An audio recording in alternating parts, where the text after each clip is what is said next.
Welcome to the Milk Room, everybody. Mm-hmm. Practicing out here. Try and keep up with us. Mm. Here today with My name is Sophia Floren. aspar- Did you call me asparagus? asparagus, aspiring podcast host of the Century. century. Period. Name possibly melting pot to be continued on that. To be continued. So, yeah, let's start. First podcast, yeah. First podcast. What's your expectation going into this? Ooh. What's your intention with it? Were you nervous approaching the mic?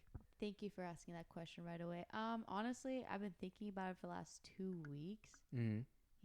Right. Good stuff though. Right. And but I guess try to coach myself. Like, don't overthink it. Just having a conversation, because that's literally all what it is. That's all and it is. just being real, being you, being me. Boom. How about you? Let's see. The question was, I forgot my own question. It's okay. You were saying, what did you maybe expect from this podcast? Oh, that's a good question though. What do you expect from this podcast for you? I know you've done a few. What do you want to gain from this? A conversation, maybe more knowledge, a friend. Say whatever. So I would actually say maybe just like a combination of a few things. One, more social interaction. I feel like we're in a very digitalized time in our lives. So majority of engagement may come from online. But I kind of just thrive off of meeting people. Like there's this thing. Are you familiar with the term Sonder? No. Sonder is the idea, it is the belief, it's the realization that there are individuals around you that are having their own consciousness or their own conscious experience in the world. So this is pretty interesting to me for some reason, because I often think okay, I'm this spiritual being in a human form going through my own thing in life. It feels like it's just me, right? But Saunders, the realization that somebody else has their own experience, their own consciousness, their own emotions. I don't know if that makes sense. It does, but when you speak, you kind of remind me of my mom in that moment, because she's a Zen Buddhist. Oh, really? So she always uses words like inner conscious, be one with yourself. Yeah, right. She's a Zen Buddhist. She's also a therapist, which is really ironic because my mother actually wanted to become a nun. Really? And then she met my dad. Oh. So it didn't go that way. Yeah, things change. And then she had me. So do you get a lot of talks with your mom then? All the time. A lot of people go, wow, so your mom's a therapist, free therapy. That must be nice. I go, no. Having a mom as a therapist, I don't know if people have that too, but it's not fun. There's something in my house called the 2 blue chairs. 2 blue chairs. What is that?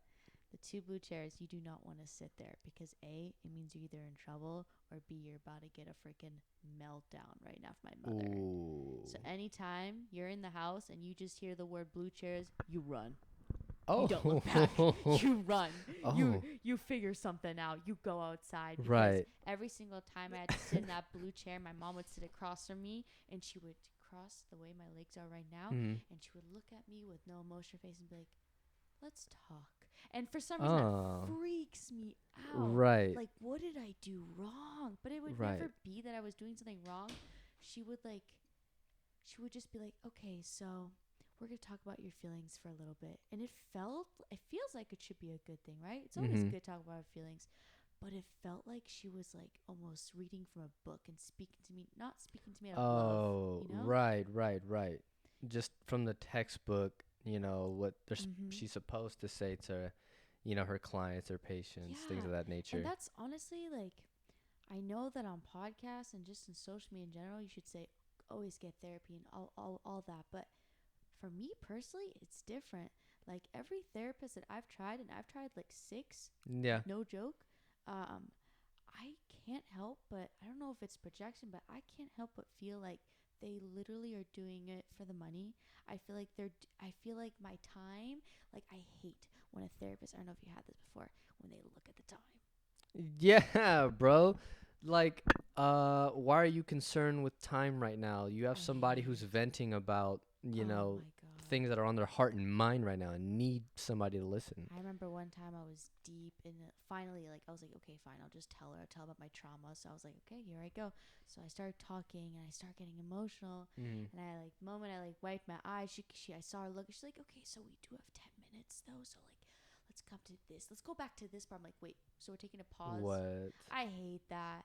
Like, for me personally, I don't want to do therapy. I rather talk to my good friends. That's why I keep my Yeah. circle small. Yeah. Do you keep your circle small or do you have a big circle? No. Because you're also a stylist. I can't imagine if that's different. No. Mike Tyson said it best one time. If you're a friend to everyone, you're a friend. If you're a friend to everyone, Mm. you're an enemy to yourself.